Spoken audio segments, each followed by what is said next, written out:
My training is as a geographer, and so I believe that where things are matters.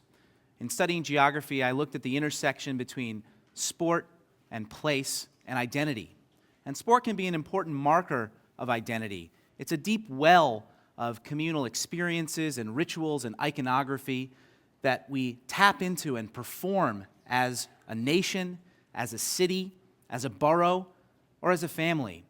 I know not all of us here are baseball fans, but for millions of us, myself included, simply playing or watching a game of baseball is a deeply meaningful experience, even when we look a little bit ridiculous playing 1864 rules baseball, like you can see in this picture here.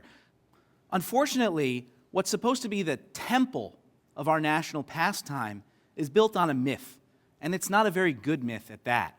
That myth is in Cooperstown, New York, and it is the Baseball Hall of Fame. Now, when I talk about the Hall of Fame, I'm not going to talk about who should be in or who should be out. Instead, I'm going to talk about the personal conflicts and the political machinations and the triumph of boosterism that led to its establishment in Cooperstown. And I think this does a disservice to the game's history. And a far better tribute to our national pastime would be to relocate the Baseball Hall of Fame to right here in Brooklyn. Now, how does one claim a Hall of Fame? Lots of sports have their halls in a place where a game was invented or some important innovation took place. And Brooklyn can definitely claim to be one of the historic hearts of the game of baseball that nurtured talent and exported the game to the rest of the country in the 19th century. Cooperstown, by the way, can't make any legitimate claims to playing any role of significance in baseball's history. So how did this happen? Well, we really need to look at a conflict that arose between two of the game's leading lights in the late 19th century, Henry Chadwick and Albert Spalding.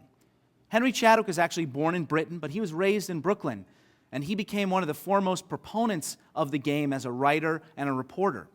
And his belief was that the game of baseball evolved over time from a variety of different English field games that coalesced into modern baseball. Now, opposed to this view was Albert Spalding. He himself had been a baseball player, and he went on to own clubs and a small publishing empire, as well as the namesake sporting goods company. And he believed that baseball was a uniquely American game, and so its roots had to be found in American ingenuity and couldn't be corrupted by foreign, especially English, influences. And so what he did was he set out to prove Chadwick wrong, and he created something called the Mills Commission, and they were tasked with finding the origin of baseball. And in 1907, they released their final report in which they stated that baseball was created in 1839 in Cooperstown, New York, by a young Army officer named Abner Doubleday. Now, the only piece of evidence they had for this was a letter written by a man named Abner Graves, and he had claimed to have been in that field in 1839. Unfortunately, the letter was written 66 years after the fact, and there's not 1 ounce of corroborating evidence to support this claim. But it didn't hurt that Doubleday himself had been dead for 14 years by this time, so he couldn't refute any claims that were being made about him. It also didn't hurt that he was a minor hero of the Civil War, making him a perfectly American figure to carry this mantle. And it didn't hurt that he was a close personal friend of the commissioner of the Mills Commission. And so with all these biases in place, the Cooperstown myth was born. But we know that baseball wasn't invented in Cooperstown. We know that Abner Doubleday didn't invent the game. But we can't claim that it was invented in Brooklyn. If we're looking for that sort of moment of conception, a pretty good bet is to look at 1845 in Hoboken, New Jersey, where the New York Knickerbockers wrote down some of the earliest known rules of the game that most closely resembles modern baseball. But as that New York game, as it was known, became more popular and spread around the region and the country in the 1840s and 1850s, its center of gravity sort of moved eastward into Brooklyn. And Brooklyn began to produce some of the best talent and best amateur clubs of the day, including the Atlantic, the Eckford, and the Excelsior.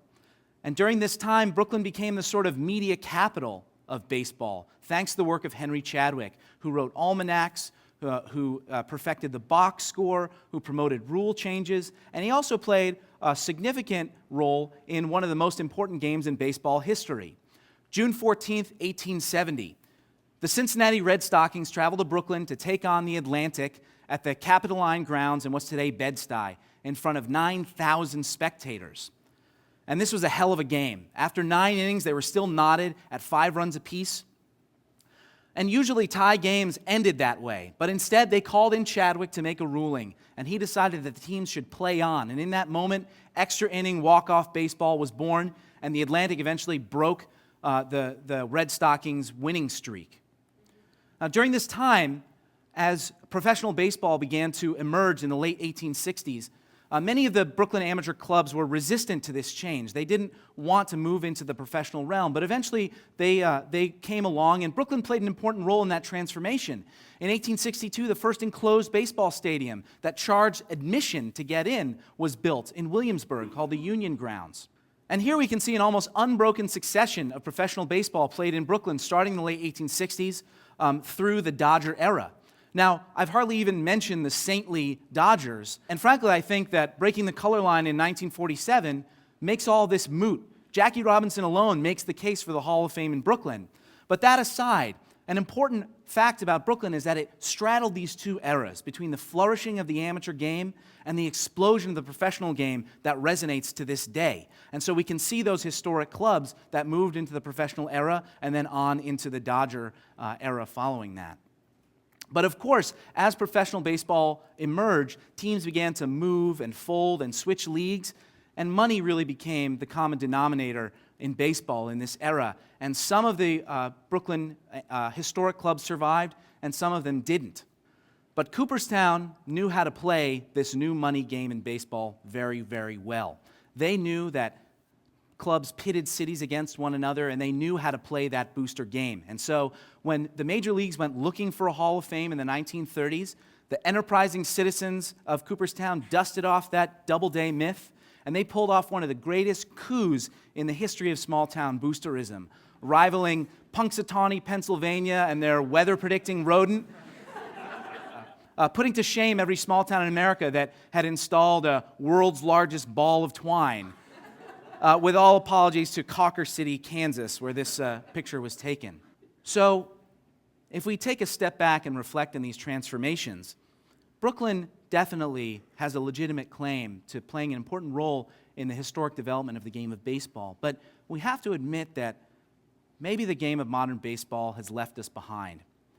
The Dodgers left town because of money. They weren't the first team to do it, and they certainly won't be the last. To this day, Major League Baseball teams pit cities against one another as they bargain for subsidies and incentives to stay put or to pull up stakes and move someplace else. Here in New York City, we spent $1.8 billion in subsidies for the Yankees and the Mets, two of the richest teams in baseball, so that they could build new ballparks here in Brooklyn. And not too far from here, we'll all be spending about $700 million over our lifetimes to support the Barclays Center. Now, that there is not a baseball stadium, but it's undoubtedly a stadium that's built on our Dodgers nostalgia. It's built on this promise the boosters had made that will right the wrongs of 1957 and will bring professional sports back to Brooklyn. So if Major League Baseball went looking for a Hall of Fame, they would undoubtedly be coming to us with their hand out. And that's when I would say, thanks, but no thanks. Rather than spend those subsidies, what we should do instead is embrace our history of the game here and hold on to those memories and those monuments that we have in our borough, and those should be the things that we remember and celebrate. And Major League Baseball can keep that Hall of Fame in Cooperstown that they deserve. Thank you.